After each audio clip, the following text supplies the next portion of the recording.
Welcome to the All Access Entertainment Podcast. I am your host, Joseph Bruen, here with a very special guest this week who many of you are definitely familiarizing yourself with now. He is on the up-and-coming ranks. He's been in the business for about 7 years, but really making a name for himself now. Ladies and gentlemen, Big Trouble, Mr. Ben Bishop. Welcome to the show. No, thank you so much for having me. I appreciate it. Pleasure to have you here. And, let's get right into it. Growing up as a kid for you, when did you first discover pro wrestling? Who were some of your favorites growing up? Yeah, so growing up, man, I started watching around like 98, 99 and turned on. Actually, WCW was the first thing I started watching. I remember friends at school and we're like seeing like school supplies they had, like book covers and stuff. And I just noticed I saw like NWO and I just was like, well, I don't know what that was, right? And I had was one good buddy who was a huge wrestling fan, childhood friend of mine.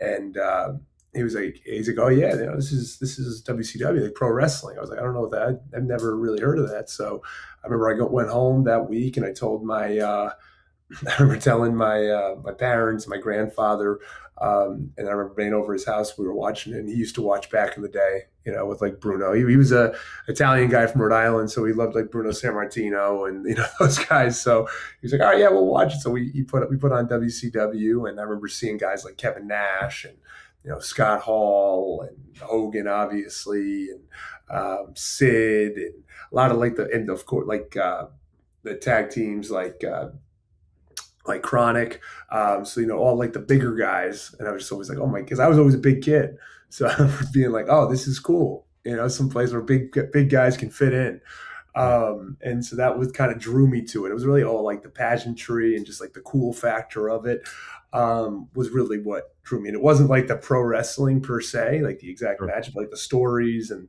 just how larger than life everybody looked. That was really kind of what attracted me to pro wrestling, because I didn't have a ton of friends that watched it. A lot of my friends, we all watched like sports together and all that, and that was all well and good, but wrestling was kind of like a me thing. Like I didn't have a group of guys who I'd sit down and watch every Monday or talk about it the next day at school. It was just kind of my thing that I really liked. And was there a certain moment where you're like, you know what, this is something that I want to do as well? This is something I want to get my foot in.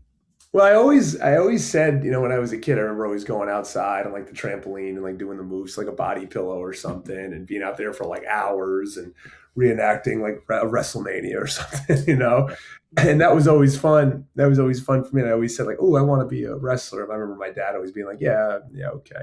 Like focus on basketball. That'll get you to college. And, so I always thought of it as just like, a pipe dream, right? So playing basketball, did all that. And then I remember one day in 2019, I was just hanging out at home. My wife was dog sitting for a friend. And I just said like, I'm going to go to an indie wrestling show, because I heard Enzo on Busted Open talk about a show that he was going to be at in right outside Baltimore, Maryland. And I was living around there at the time. And I just went to the show. It was ACW, Adrenaline Championship Wrestling. And I was just standing there watching the show. I think this was the first indie show I went to in like about 5 years. So I went to it and was standing in the back, and actually Dwayne Gill came up to me and said, like, who are you? I was just like, Ben. I'm just Ben. He goes, are you a wrestler? I was like, no. And he said, do you want to be? And I said, yeah, sure. And then he walked me up to James Ellsworth, who actually is my trainer. So he just said, let me get your number. When do you want to start training? And I was like, I don't know how any of this works. Soon. He's like, you want to start training tomorrow? I was like, sure. So we started training the next day. And that was that. Started. It wasn't like I was looking for a school or anything. I just kind of was right place, right time, which is really, what you can say is what this business is all about, is right place, right time. So yeah, exactly. It was cool. It was cool. And now, flash forward about almost 7 years later, here I am.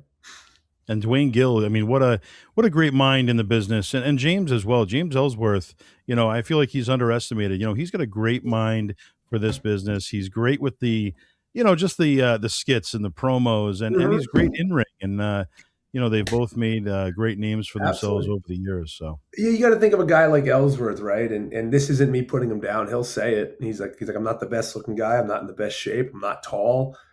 So like he has to be good at all the little things and do all the yeah, little things right. And that's why it's been such a blessing to learn from a guy like that. And he's also like such a character in real life too. Like yeah, it's not much the James Ellsworth on TV that you saw isn't much different than the James Ellsworth in real life. So right. I've gotten a lot of my inspiration for a lot of my videos actually from just riding in the car with Ellsworth.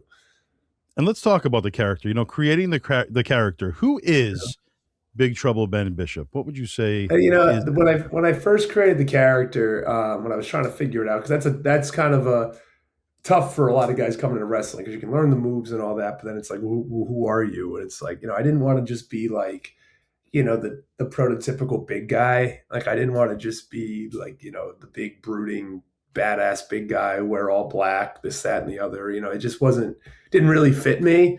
And it's just been done, to death. So it's, you got to stand out. And nowadays it doesn't matter if you're close to 7 feet tall, like you need to stand out. Everybody needs to stand out. This isn't the 80s and the 90s anymore, where it's like it's kind of just like a ticket to TV if you're tall. But it's not the case anymore. So, um, I was like talking at training one day. I was talking with a buddy of mine, and he's like, "What are you interested in?" And I'm like, "Yeah, I don't know, man. I mean, normal stuff." He's like, one thing I really like, I love like, John Carpenter movies and like cheesy 80s type 90s movies. And he's like, one's like Escape from New York and They Live and Big Trouble in Little China. He's like, that's it. I was like, what? He's like, that's your name. I'm like, what, Big Trouble? I was like, okay. So I kind of like originally, I thought of like the character of Jack Burton in Big Trouble in Little China being kind of anti-hero-ish, kind of like, what am I doing here? Like, almost just like poking fun at, or just like kind of like, what is this all about? And almost laughing through his whole experience, but also, trying his best to figure out what the hell is actually happening in his life at that time. And that's kind of what my character is just, I'm having fun with this. I don't, it's wrestling. I started wrestling at 29. I'm 36 now. And, what I want to do is just have the most fun. I've realized in 2023 that, I was told over and over and over and over again, oh, you're going to make it. You're going to make it. You'll be fine. You're going to get signed in a year. You'll get signed in 2 years. You'll get signed in 3 years. And it just wasn't happening. Right. So I was like, I'm not just going to sit here, rest on my laurels and be a big guy and be like, well, they need to take me because I'm, 7 feet tall. And I was just like, I got to do something different. So, I talked to a few friends of mine, specifically Nick Buono, who used to work at Barstool Sports. He was part of the wrestling podcast with Brandon Walker. And, once that ended, he's like, hey, do you want to like do a podcast or something? And we decided to do that. And he talked to me about content. He's like, we really need content. We can't just do a podcast. It needs to be, we need to get like content out weekly. And I'm like, all right, well, I can do some content. So I just started making some videos and just like, things that I see in wrestling that I think are pretty funny and not taking myself too serious, poking fun at myself, poking fun at the tropes in wrestling. Kind of similar to what Jack Vaughn does, but mine was just a little bit different. Mine were a little bit more backstage-ish than where Jack's a little bit more like in-ring stuff. Yeah. And I just thought like, I didn't know where it would go. It's almost sometimes I get imposter syndrome where I'm just like, what is this? Right. Like, what am I like? Do people really find me that funny? But I just started doing things that I thought was funny. I got a kick out of, and it worked. It worked. I tell people that a lot is, when I made the character Big Trouble, people ask me what it is. I'm just like, it's just really me. Like, it's just me. It's just me turned up to 11. I like to have a good time, and most people tell you I'm like a locker room guy, right? Like I enjoy that's what I miss. When people ask me what I miss about basketball, I do. I miss being in a locker room. I miss hanging out with the boys. I miss sitting there cracking jokes, shooting the shit. Like that was always something that I just loved. I didn't love the 6 a.m. practices. I didn't love the conditioning drills. I didn't love all that. I loved being with the team, the road trips, the just the time before games, after practices, hanging out at someone's house. Like that was what I liked. And it just the character of Big Trouble is just me, cracking jokes, having a good time, and not taking myself too serious until I have to, right? Until I have to take yourself serious. So it's really that's what it is. And when people ask me, it's like it's just me. Get to know me, and you'll kind of get get who the character is. And that's exactly what it is, though. I mean, character is so important, like you said. When it comes to pro wrestling, there are, like you said, plenty of big guys out there. But if you don't have a character, if you don't have a gimmick, people aren't going to invest in you, Yeah. and it's just not going to take off. And I feel like you have really taken off as of late. The promos or the skits have been unbelievable. I was a ring announcer for probably about 15 years, and so I've seen lots of guys come and go, but you've definitely got something, and certainly something that has taken off. And I feel like it's not just a flash in the pan, because you're consistently coming out with great content, and people are really enjoying it. Thank you. Yeah, and that's what it's all about. Is the one thing I didn't want to be is like a one trick pony. So I didn't want to come out and do one thing and be like, hey, this is my thing, right? I wanted to keep evolving, wanted to keep doing different things. So the first thing I started was really doing like the Bob Furio character. The Shindy promoter, and because everybody knows one of those. And the thing that takes off about the Shindy promoter is that everybody in entertainment knows that type of person. So it's not just wrestling, right? So I have people from music, comedians who say, oh, this is exactly how club owners are like, or this is exactly how music bookers are like. They're the same way. And I'm just like, yeah, I'm sure it's a seedy bit. Gig work in entertainment is a seedy business, and a lot of it is handshake deals. There's no contracts. It's Right. hey, I'll pay you Tuesday, or I can't get you tonight, or anything like that, or the house was light tonight, pal, and we can't give you any cash. And so that's what I came up with that. And then I kept evolving from there. And I'd always my go-to would always be just the delusional indie wrestler, the guy who did extra work for WWE and now thinks he's the hot shot in the territory, or like the 40-miler vet guy who just hasn't given up, has been around forever, and just feels the need to give everybody advice, even though he's never taken his own advice and he's never done anything of note. But he worked Ricky Morton in a tag match like 10, 15 years ago, and now he thinks he's the man. Those type of guys. And then of course there's the sultry Steves, the weird perverted type guys in locker rooms, and the one that took everybody by storm, over Labor Day weekend last year, Tribal Keith, which was just me having, I again, it's like sometimes I just fall ass backwards into things, because I created Tribal Keith after seeing the video of Rhea in Paris getting mobbed by fans when she was walking to her Uber. And I was just like, I saw it. I think it was Labor Day, and I was just it was the morning. I was sitting on my couch, and I'm just like, yeah, you know what? I'm going to make a funny video. So I put a filter on my face and talked just made like some like dorky voice, and decided to say, oh, I'm the guy who followed Rhea to her car. And then people thought it was serious. And it became a thing. And I was just like, oh man, I thought everyone would know this is a joke. But Yeah. I assumed too much. We know what happens when you assume.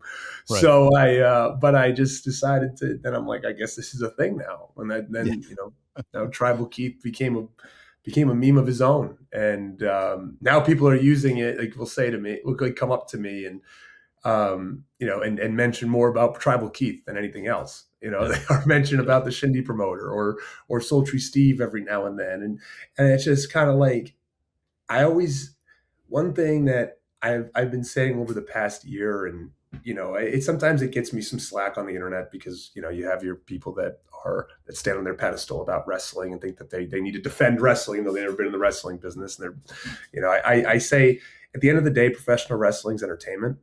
It's not. People. The majority of people are not tuning in to professional wrestling for the technical professional wrestling. That's not. They will watch the technical professional wrestling because there's some sort of story behind it, and that's what they want, and or there's characters that they're invested in. I was never going to get people to come see me and buy tickets out of state or in a place that I'm not at often, just based off of, oh, he's a big guy coming to wrestle. They can go to WWE or anywhere else. not as much AEW. They don't have too many big guys, but in WWE, and they can see big guys wrestle all the time, right? And it's Yeah. like, okay, big boot, sidewalk slam, choke slam. I've seen it. Or I've seen the WWE Network. I can watch it.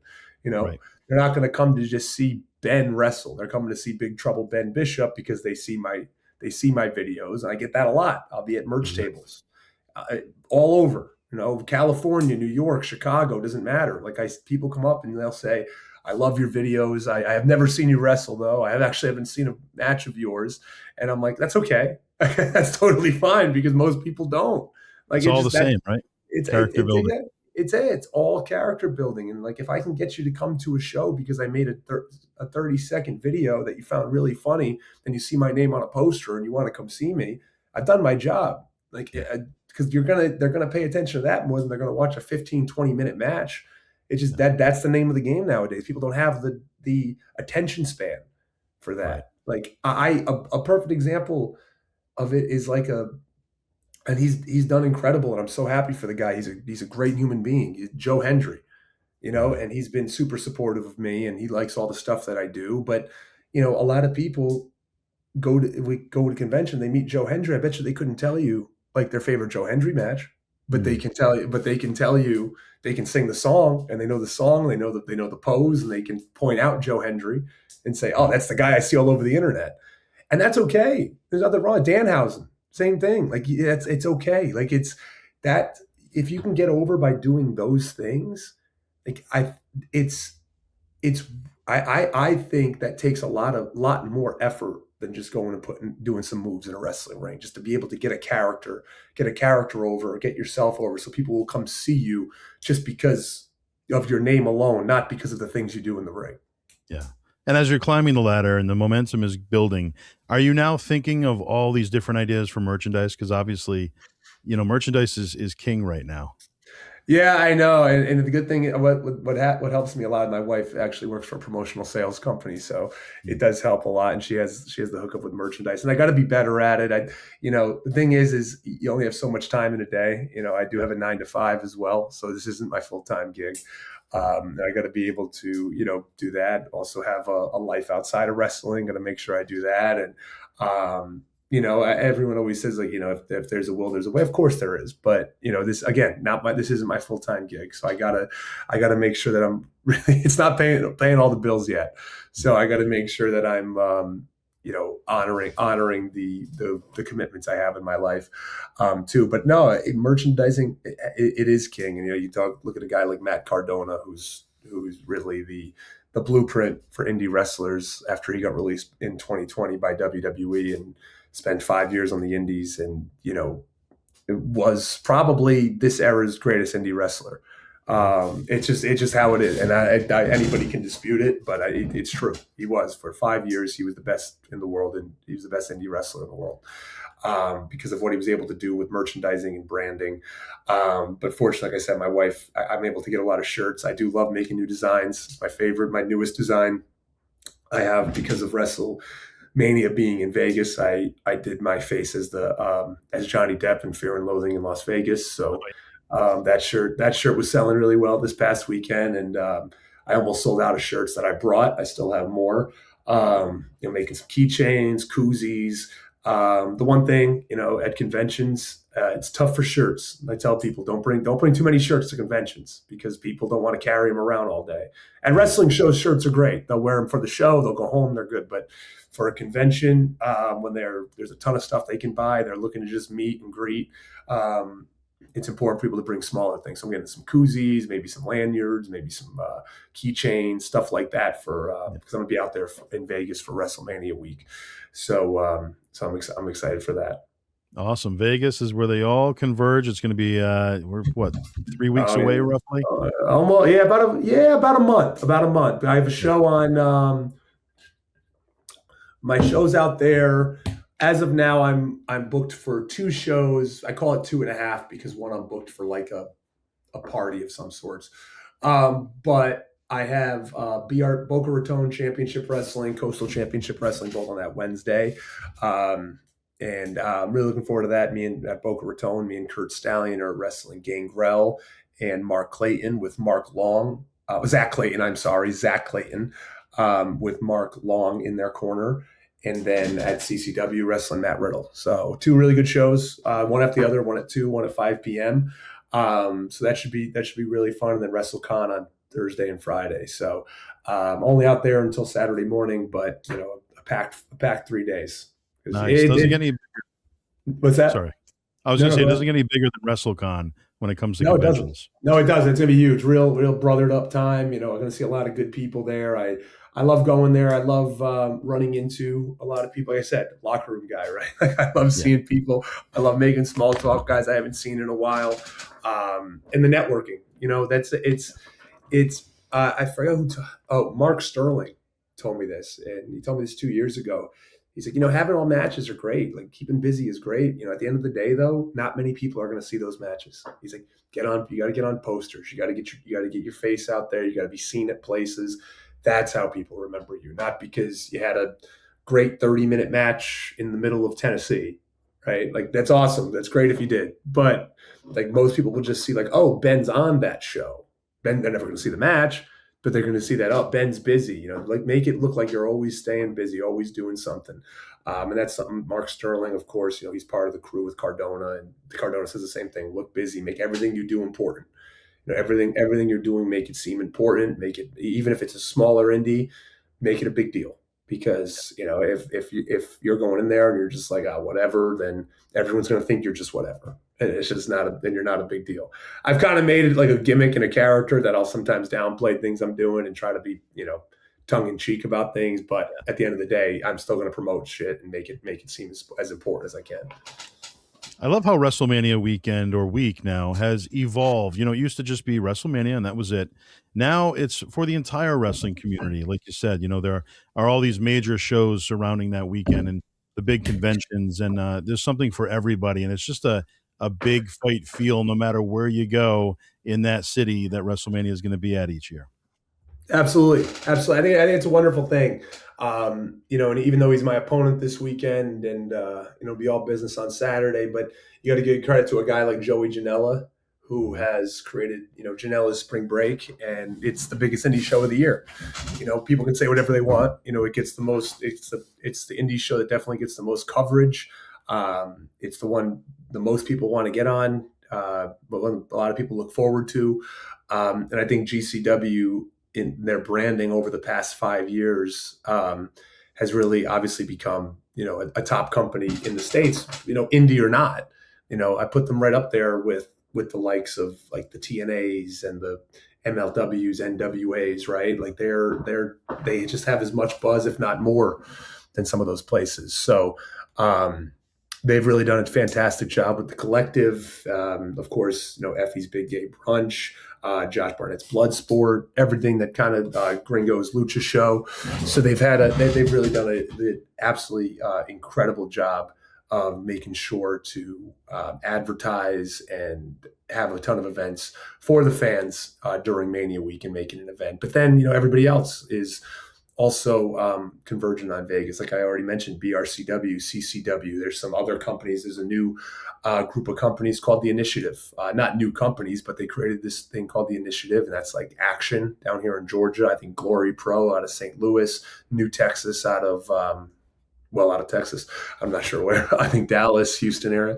A few more. I'm sorry, I don't know the names of, but yeah, I there's something for everybody, and there's all different types of wrestling too, right? Yeah. If you want to see something, if you want to go to Micromania, you can go see the little Right. people wrestle, and they draw great crowds. Yeah. You can go see ones like where you might see more former TV stars, right? Or places like BRCW, or you can go to a place where it's it's going to be Lucha, like Gringo's show, or more super indie shows. Killer Cross is running a show that's going to be very like Bloodsport-esque, right? So it's more of like the MMA inspired type stuff. So there's something for everybody, and that's what wrestling is. It's a flavor of ice cream, and what people don't understand. I always say, I've mentioned this a lot, in that you can say Brian Danielson is the best wrestler in the world. You can also say he's the worst wrestler, and you can have that opinion, and both opinions to you are correct, because it depends on what you like.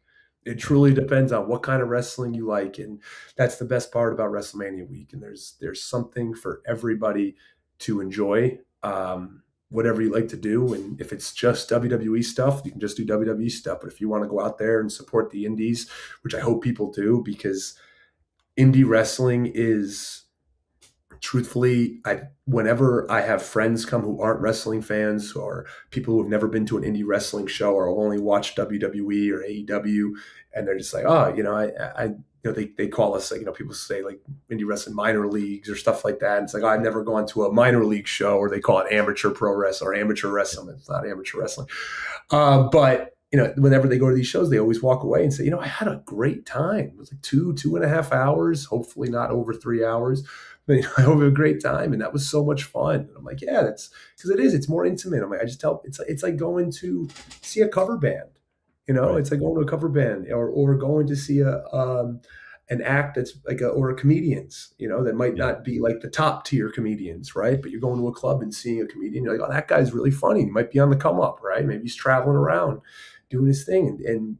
And I had a bunch of buddies who do not watch wrestling. They're not wrestling fans, but they came to see me in Columbia, Maryland last weekend. And they walked away from it saying that they had a blast because it was different. It was different. It was in a bar. They had some booze. It was a good time. 2.5 hour show, and they just said like this, that was an absolute blast. We had such a great time. I said, yeah, it is. Indie wrestling's fun. It can be, it can be really fun. So that's why I implore people to, if you're out there Mania weekend, get out to the indies, check them out, enjoy it, have fun, get entertained. I think, truthfully, you might have more fun in that experience than dealing with Mania. So, Yeah. and it's much cheaper. So there's that too. And being WrestleMania season, chiming your inner fan, do you have a favorite WrestleMania over the years? My favorite WrestleMania, probably the one that sticks in my mind the most, was probably WrestleMania 2001. So I think that was 17. No, it was 17, yeah. 16, 17, right? Texas. Yeah. Yep. Yeah, that one. Yeah, the second match with The Rock and Austin. So this is Right. the second out of the trilogy.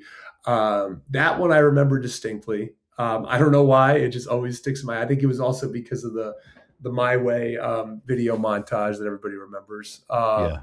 But also like the gimmick battle royal. Like there was one of the TLC matches was at that Mania. So no, that one really sticks in my mind. That was always one that I will go back and watch all the time. Yeah, that was a special one for sure. My personal favorite as well. McMahon versus McMahon, just lots of great content on that show, and Yep. a hot crowd, of course. So yeah. So WrestleMania has become 2 days. What are your thoughts on that? I mean, I think it's a great idea because I went to the last one that was one day, WrestleMania 35. This is before I started wrestling, and what a slog, man! It was just so. After I remember during that show because, and you feel bad because it was the first time women were main eventing a WrestleMania with Ronda, Becky, and Charlotte. But after Kofi beat Daniel Bryan, I felt the air like after that happened, the place went nuts. I felt like there was no way to go up from there, and there was nothing they could do. And that was kind of the middle ish of the show. I think people were done at that point. It's like we've Yeah. seen it. We've seen enough. I think even like Batista and Triple H were after that, and there's just nobody. And nothing against them. Nobody had anything left. They've been there for now 6-7 hours at least. And then the finish for Becky, Charlotte, and Ronda was just not where I think they wanted it to be, especially for it being the first time women are headlining a WrestleMania or main eventing a WrestleMania. And so I think it's a good idea. I think it allows people to breathe a little bit. Of course, I'm sure no one's happy with the prices. It is what it is. But it's I do like the 2 days. I think it was a really good move by WWE. You recently posted the backstage skit that you did with James Ellsworth, which was fantastic. I thoroughly enjoyed that. But what's it like kind of coming full circle and being able to, work a skit like that on screen with your trainer? Yeah. I mean, that was Ellsworth's idea actually, which is pretty funny. So he had the idea. And I'm like, yeah, I'll just roll with it, man. I know. I kind of I see what you're saying. It's great. It's great. He's really been my number one. I'll say my wife is my number one supporter. Ellsworth is definitely my support within wrestling. My number one support within the world of wrestling. But he's been nothing but great, man. He has really. Gotten me a lot of opportunities. He's advocated for me a lot, which doesn't happen often in wrestling. People will not advocate for you, even individuals, trainers. You'll go to a training school, you'll pay the money, be there for 3 to 6 months, and then they're like, all right, well, yeah, best of luck. You can say you trained here, but that's about it. I'm not going to go out on a limb and talk you up. Some trainers will for certain people, but not for everybody. Ellsworth has always, helped me get booked on shows, brought me along to shows so I can network and keep getting my name out there. A lot of car rides, a lot of lessons in the car when he would just kind of tell me about, after one of my matches, and he's always brutally honest and would tell me how matches were and, tell me what you can, but always giving good constructive criticism and good advice, and he was never like a coach or a trainer that would just, put you down or tell you, as long as you're being respectful and you're listening, he wants to help and be constructive and not, you suck, you're horrible. I've had coaches like that in basketball. So he was like that. I would have been used to it, but he wants to help. One thing he believes in is, he was trained by Axel Rotten, and Axel Rotten did the same with him and helped him get on a lot of shows, and was able to, reach down, pull him up. And that's what he always says. You got to reach down and pull the next guy up. And that's what wrestling should be. I think a lot of individuals get away from that. I think a lot of individuals are afraid to lose their spot. And so they don't like to do that. They don't like to pull the next guy up, which I just think is bullshit. I think that you need to, I'm not in a position where I'm at the top and I'm pulling guys up, but I'll always try to help individuals out if I see people are putting in the work. Another guy who's done that is like a Matt Cardona.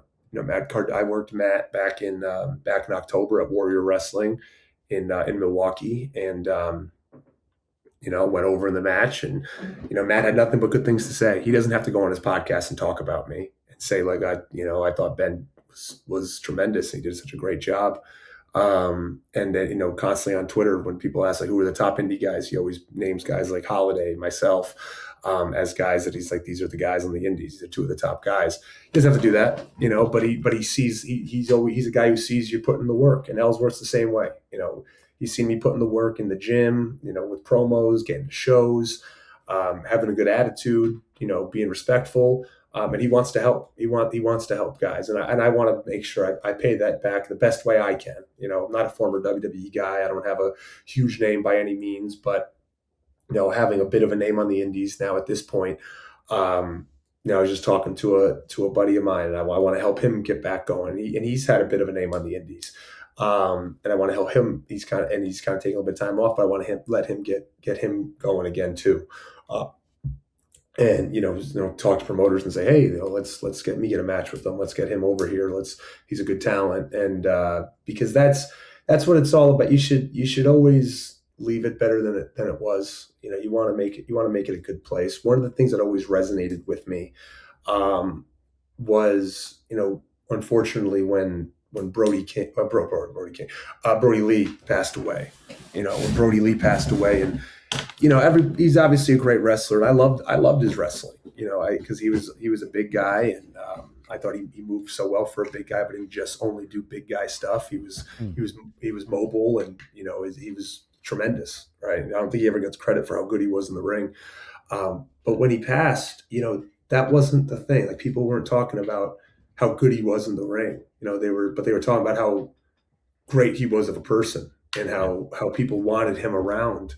And they just want, because it's just somebody that like would like, brighten up people's day, lighten up a room, always respectful to everybody, always joking around, having a good time. And I was like, I'd rather be known as that. I don't need to be known as like the best wrestler. I don't know. Maybe that's a bad thing not to have that, to have that mindset, but right. That's just me. I'd rather be known as a good person. I'd rather be known as someone that's helpful.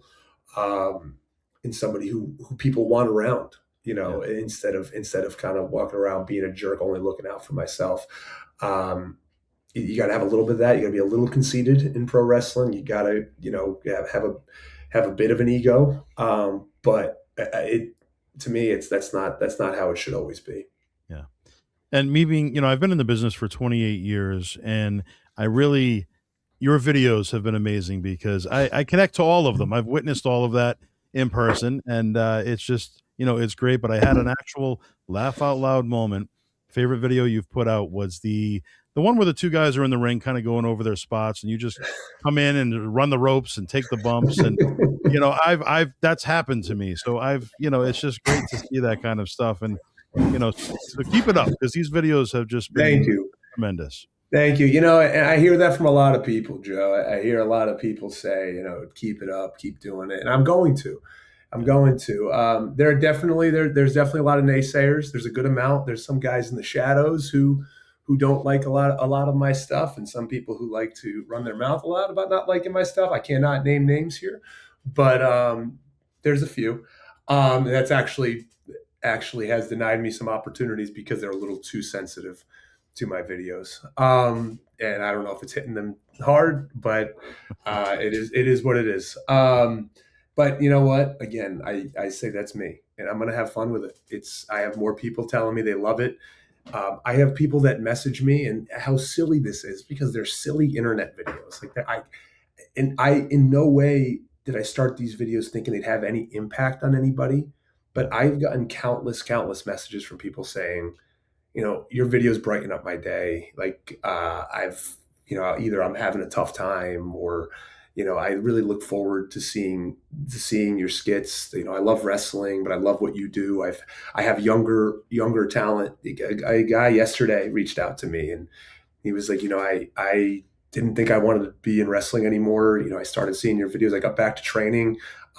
It made me kind of not take it as serious and really just have fun with it and understand it's a silly business and have fun. And it got me back into it. And I can't thank you enough. I'm having the best time now. It's just so. I have people that really like them and they're impacted by them. And to me, I'm just like, I'm just being an idiot on the internet, and I don't think I don't think anything of it. But Right. if I can make somebody happy, if it can brighten up somebody's day, if it makes an impact on somebody's life, as unbelievable as that is to me, and that not thinking like that would ever happen, Yeah. that means a lot, and I'll keep doing it even if some uptight, stuffy older guys don't like what I'm doing. But Well, I mean, yeah, that's I'll the take thing. the I'll take the good I'll take the good with the bad. Yeah, that's Yeah. what it is. It's a controversial subject. Some people take themselves a little too serious. Some people like to, you know, be the flag bearers for all that is sacred in professional wrestling. But at the end of the day, the top company in the world just put out WWE Unreal. So what is sacred anymore, right? Right. True. There's not. We're not going to go out there ever make anybody think that this is real anymore. We're not. Like, and anybody that wants to say that, but they're going to get entertained, and that's what we need to do. We need to entertain them. They're going to get an escape, like just like they watch a TV show. Well, it's like they go to a movie. They know the movie's not real. They know Avatar is not real. Why are they going to see it? Because they're going to be entertained. The same reason why they go see professional wrestling. They don't actually think the heel can't stand the baby face. They don't actually think that, the guy's shoot going to really hurt the person, Right. but they just want to see a story. They want to see athleticism. They want to see a fun match. They want to be, if it's an indie show, they want to be engaged with. That's why they're going. And so, the stuff that I'm doing, the stuff that Jack does, Holiday, the stuff that we're doing is, we're not peeling the curtain back, but like anybody else, because everybody else has already. Look at all the podcasts everybody does, Yeah. like, and so nobody's just taking the curtain back any more than anybody else has. Right. So that's what I say to these guys. It's like, get over yourselves, because it's not a, it's all, we all know what this is, and it's a joke. Let's have fun, and I think that at the end of the day, it's like getting over is so difficult, especially if you don't have TV. Right. And if you look at guys like the guys that I've just mentioned who've been able to do that on social media without the backing of a big company, Yeah. it's like it should be something that I think should be looked at and applauded, instead of being like, oh, you shouldn't be talking about wrestling like that. It's like, get over yourself. it is what it is, you know. You can But certainly take, professional wrestling seriously and have fun along the way, and you have to, you know? that's it. Or it's going to drive you insane, man. It's going to drive if this is your be all end all, and for a lot of people it is their livelihood, and that's great. But it is what it is. It's like we're putting on a show. It's acting. It's athletics. It's a game. I should say it's like athletics. You're going out there and you're doing something athletic for a group of people. It's like a circus. It's a carnival. It's a show. Some people get too wrapped up to it and take themselves way, way, way, way too serious. And that's Yeah. when, and I think that's what ends up making a lot of people quit. I think it makes a lot of people just not want to do it anymore because their mental capacity, they can't handle it. They can't handle it when it's like the be all end all. And so I try to bring, some levity to professional wrestling that I think is much needed. And why don't you tell us about your experience thus far in ACW, Awesome Championship Wrestling, a promotion that has kind of popped up out of nowhere, but these guys have been in the industry for a long time. I used to ring announce them, 15 years Okay, ago or cool. more. And so these guys have been around forever, but the crowds are unbelievable. The fans are coming out, and the shows are just run so professionally. What's it been like for you? Yeah, man. I mean, I remember late 2024. I always was Hale and Vic. So if anybody know Hale Collins, Vic Delicious, the two heads of ACW, Awesome Championship Wrestling. They've always followed me. They've always liked a lot of my stuff. I remember late 2024, they reached out to me and they say, "Hey, we're going to start running a show. Would you be interested?" And I was like, "Yeah, of course." And I never met them. I only knew them because every now and then they'd comment on my stuff or they'd message me and say, "Hey, love this video." And I'd be like, "Yeah, that'd be great. I'd love to be part of it." And I didn't know what it was. They're like, "Yeah, it's going to be called the Awesome Championship Wrestling, and we're going to run in Poughkeepsie." And I wasn't very familiar with the MJN Center, formerly known as the Mid Hudson Civic Center. Yep. I'm not from the area. I never went there before. But then I started learning. I'm like, "Oh, this place is kind of a big deal, like the MJN Center." So I wasn't on their first show that they ran in the beginning of 2025 in the first Poughkeepsie, when they had the first Poughkeepsie Rumble, but I wasn't their next show. And I think that was in, I want to say, May of 2025. And man, it is, what a special place. Like, it is just what they have been able to do in such a short period of time of building that place up. And I know I've seen a few naysayers of saying things like, "Oh, well, you bring people like the Hardys and, Cross, like, oh, that's a cheat code. And you've had Riddle and you've had Nemeth and there's still so many. I see all the indie guys and girls who are on those shows, and their lines are very long for an indie show. People are coming to see them. They're getting massive reactions, just like the names are getting. So it's not a case of just like, oh, the only people are only coming to see the names. They're coming to see Richard Holiday, Leo Sparrows. I'll put myself in there, the Ben Bishops of the world, because what Vic and Hale have been able to do, and even them, people love them. They're from the area, and they I think the best story right now in Awesome Championship Wrestling is the Now versus Sent to Slaughter with Dan Moff and Sean Donovan. So I think that they've created such a great story there. And they intertwine, the TV names with the indie talent, and it all fits really well together. And I got to make sure I give the credit to the production staff, Steve Credo, his staff there, Dave Sturcio on commentary, Big Sal on commentary, everybody. Like, it is such a well-oiled machine. Kurt, I can't think of his last name, but Kurt, who's like basically the guy making sure everything's running smoothly, right? Like, so I don't know the names for all these positions, but all these guys do such a tremendous job, and even the backstage with Paige and Shay, backstage reporting and all that, and it makes you, it just feels like you're on legit TV, right? Yep. Like, they just, how 2,000 people the other night in Poughkeepsie. that's hard nowadays. Indie shows don't do 2,000 people. I've seen shows that have, the Hardys on it. And those shows didn't do 2,000 people.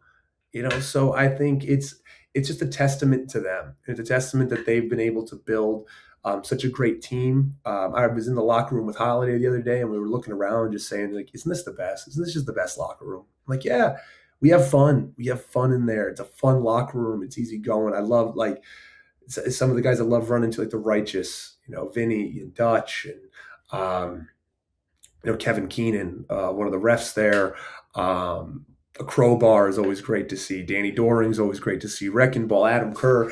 It's just such a great, like, whenever I'm there, it's just, I remember somebody actually messaged me this, and they said, because they saw a few pictures of ACW and they saw some backstage stuff and everybody was posting stuff, and they're just like, I never see you smile that much. Like, I never see you smile that much at these indie shows. And I kind of noticed you like a little different. Like, it's really that great, huh? I'm like, it is. It's just a really awesome place. We all have a great time.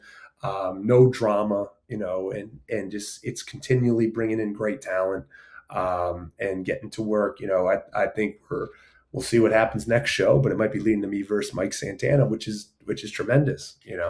Nice. I'll hate him on May 16th, but Mike Right. Santana is one of the top guys going right now. TNA World Champ, unbelievable talent, unbelievable story. So I'm looking forward to that, and hopefully that's what ends up happening on May 16th. But So yeah, I can't say enough nice things about ACW, man. Awesome championship wrestling, is doing some outstanding things, and I think it's just the sky's the limit for him. some great opportunities there for sure. Now, mentally, if you had to pick five opponents that you haven't worked with yet that you'd love to work with, who would those five opponents be? This is always a tough question because for somebody like me, I want to work anybody who is, out there right now and like working hard. I just, but number, are we talking like on the indies? Yeah, on the independent circuit, I guess. Yeah. Okay, okay. Somebody I haven't worked yet that I'd love to work on the independent circuit. Number one, I'm going to say this guy, and I'm sure it will happen soon. He was in my tryout with me, Mike Cunningham, WWE ID guy. Yep. Mike is rising talent. I think Mike is going to be signed in the next year or two to WWE. Just, he's got the physique, he's got the look, he's got the attitude, and we become really close over the last few months, and would love to work against him, and I'm sure that will happen. That will happen soon. Um, More guys that I would love to work with. Put me on the spot. A guy like Mance Warner. Yep. I've always been a fan of Mance's work, and I believe we could have a great match. Josh Bishop is another one. Um, Always been a fan of his work as well. Hits hard. Is a absolute specimen. So I think that could be a lot of fun. Think of who else we got coming up.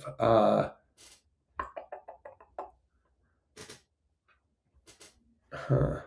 Oh, Bryce Donovan Yeah. out of New England, the New England area, one of the guys from Cap.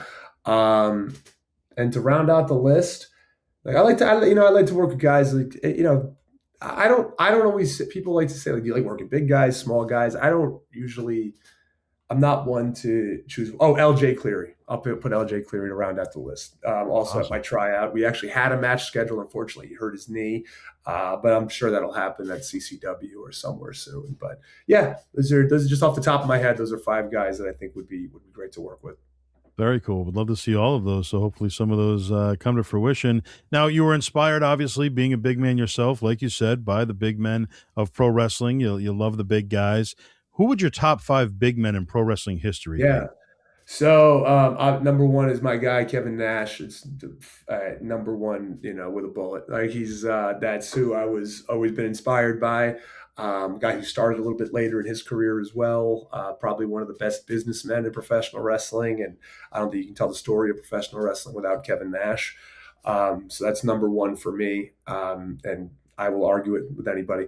Number two, Kane is number two. I think working wise, one of the best working big men of all time, one of the most agile big men of all time. I'm going to be partial to tall guys here. I know big guys can be, I mean, when we say big guys, we can add in like the Vaders or the Bam Bams. Great, love them, but I'm going to be partial to more of the taller guys. Number three is Test. Um, Yeah, just another guy I've watched a lot and patterned a lot of my stuff after. Um, Got to throw Taker at number four. And number five is tough, but I'm gonna have to give it. I love watching like Bradshaw. I like watching guys like um, I would probably, yeah, guys like Bradshaw. I think Damian Priest, even though he's not considered a big guy, I really do like Damian Priest. As a 6'6", so he works like a bigger guy. Scott Hall's a great guy to work, not considered a big guy, or a guy to watch, not considered a big guy, but 6'6", 6'7". So I mean, big would be huge nowadays. But no, I'm rounding out the list. I'll have to go with Sid. nice. I have to put Sid. I think aura wise and just presence wise, nobody had it like Psycho Sid. So Yeah, that's my top five. without a doubt. How important are pro wrestling seminars, in your opinion? For wrestlers that are trying to pave their way. I've done skits about these. Um, it's it's it's the same as indie shows that you're going to have good seminars, you're going to have bad seminars. There's a lot of guys who run seminars who probably shouldn't be running seminars, but somehow they talk a promoter into giving them some money or talk a bunch of kids into giving them some money to run a seminar. I've done a bunch of different types of seminars. I've done seminars that were very like drill intensive. And we just did like rolls and bumps and stuff, which I was kind of like, I don't consider that a seminar. Yeah, I consider that just a training session. Um, but it is what it is. I've had seminars where you don't get in the ring; you just listen to somebody talk. And some of those have been good. Some of those have been just like, why did I just pay all this money to listen to somebody talk?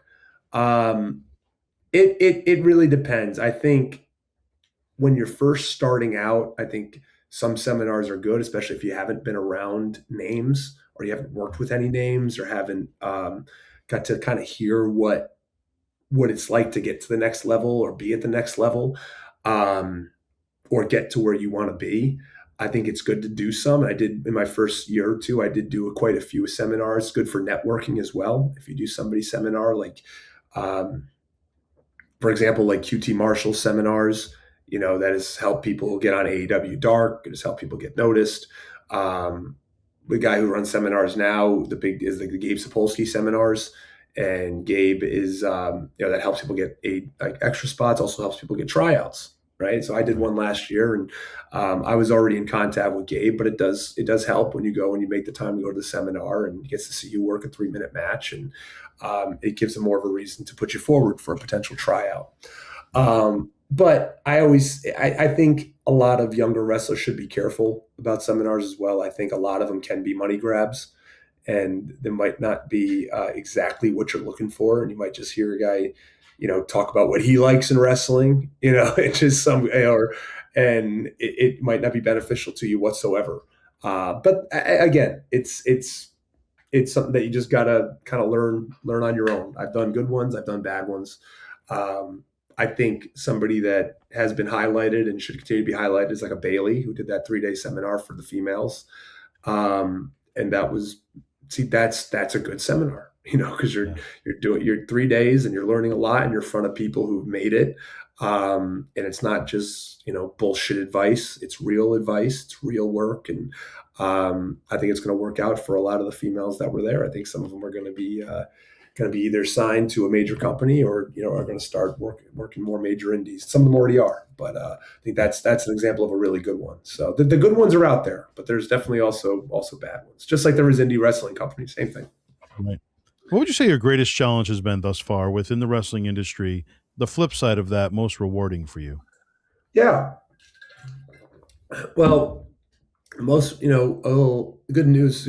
We'll start with the most challenging. I would say it's a it's it's a couple of things. So I'll give the first one like mentally.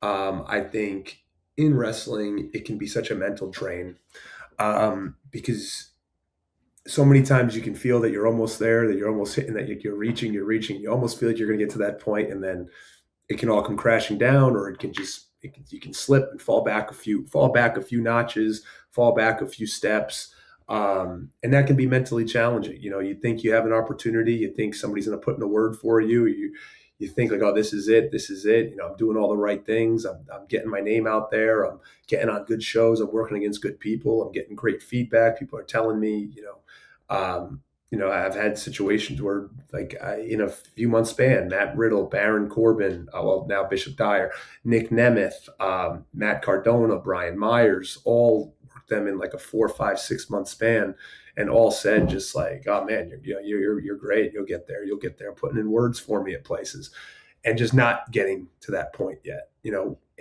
it is tough. It's tough. It's tough mentally, and it's kind of like you play the game of like, what do I need to do? Like, what do I need to do? How can I get there? How can I get to that next point? Um, and you're never going to really get those answers. And that's really tough. You're never going to get a straight answer of, hey, if you do this, this, and this, then you'll be there, because you can do this, and this, and you can still not get there.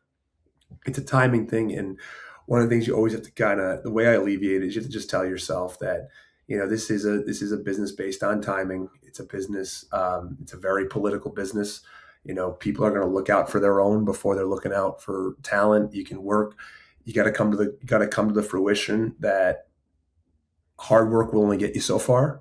Hard work, because then it comes down to who wants to put their neck out for you, or who wants to give you an opportunity. And, just because you're working hard, a lot of people work hard, but just because you're working hard doesn't mean that you're going to be awarded an opportunity. And it's tough. It's tough because you hear from a lot of people over and over again, like, oh, you're going to get there. You're going to do it. You're going to be there. You're going to be there. And, you're just like, well, when's it going to happen? Right. And you get kind of, and that's tough. But the most rewarding thing on the flip side of that is getting that feedback. Is like, I think about it all the time. Like, 9-year-old Ben would think 36-year-old Ben's the coolest guy, right? Like, oh, wow, look what you did. Look what you did. Like something you never thought you would do, right? You went out there, you stepped out of your comfort zone, and you did something you always wanted to do, something that most people don't. I have friends. I had one friend. I'll never forget this conversation in 2023 before I started doing the content. And I was really thinking about it this time, like beginning of 2023, just like, maybe it's not for me. Maybe, I did it for about like 3, 4 years now, and um, it's been fun, but it's just not something I want to continue doing. I think I'm gonna, I think maybe this will be my last year or so, and fun 3, 4 years. But I remember like a buddy of mine pulling me aside, a guy who does very well for himself. He lives in New York City. He has a great job, makes really good money. I see him all the time on his Instagram stories, having a blast, going out on weekends, and I'm just like, going on trips and all this stuff. And I remember he said to me, he's like, "How's wrestling going?" I'm like, "Yeah, it's all right, man. It's fun. It's draining, but I do enjoy it. But I don't know how much more I'm going to do it for." I remember he's like, "Listen, man." He's like, "I see all you guys doing all this cool stuff." He goes, "Yeah, no, we are. Like, it's fun." He's like, "But," he's like, "it doesn't mean much." I'm like, "What you're doing is cool." Like, and believe me, like me and a couple of my friends, a couple of friends that I know of his too, is just like, we look at your stuff and we're just like, damn, that's cool that he's doing something like that. Like we all think it's awesome. Like we all think that, like, we wish we could do stuff like that. Like, the going out, the drinking, the trips, all that stuff. It's like, it gets old. Like it's not something we always want to do. It's like, but you're actually chasing like a dream, doing, like, we all wish we could trace a dream. Like we have our jobs that we're sitting at a desk doing finance stuff. And he's like, it's not our dream. Like, right? Like we make great money, but it's not a dream. And it's like, we see what you're doing and we think it's really cool. So keep it up. Like keep it up. We like, seriously, like it's a really cool. So that I'll never forget that, and that really kept me going. And I even tell the guy to this day, like, that's really has helped me. And so, I got to tell myself every now and then that, like, I've done some cool stuff. I've gotten to work with names who I never in a million years thought I would work with. The likes of Nick Nemeth, Matt Riddle, Matt Cardona, like even like, Brian Myers, um, Heath Slater, I mean, the Chris Masters, Carlito, the list goes on. It goes on. And now I consider a lot of these individuals, like peers.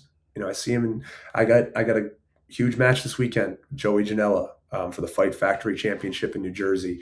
The weekend after that, then on Tuesday, I'll be in Chicago, wrestling Vito from WCW, guy I used to watch all the time.